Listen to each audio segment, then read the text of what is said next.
Nakuba iCabinet yanquma ngenyanga edlule ukuthi uhulumeni kumele ayikhiphe imali engamabhiliyoni ayishumi amarandi edingekayo ukutakula iSAA, bekunongabazane mayelana nokuthi uMboweni uzokwenza yini lokho.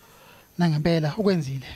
10.5 billion rand is allocated to SAA to implement its business rescue plan.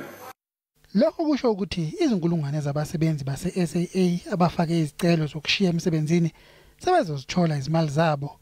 Umsebenzi ngamunye uzothola izinkulungwane zamarandi ezingama-300 nesigamu, bese ukuthi umshayeli webhanoyi ngamunye athole imali ebalelwa kwizigidi ezimbili zamarandi. Izinyunyana zijabulile ngalokho. We have been waiting for this money with great anticipation.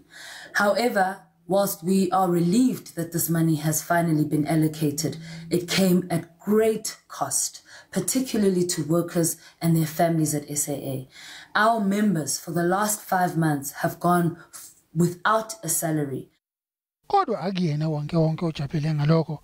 Amaqembu aphikisayo nabahlaziyi bezomnotho basigxekile isinyathelo bathi kumoshwa imali yabakhokhintela engekho. SAA is indeed very lucky in the sense that they're probably the most bailed out company on the planet. And the problem is that it's something that we can't afford. Ibhange labalimi nalo libe sendlandleni. Labelwe amabhiliyoni ayisi-7 amarandi phezu kwamabhiliyoni amathathu elawanikwa kwisabelo zimali saphambilini nonyaka.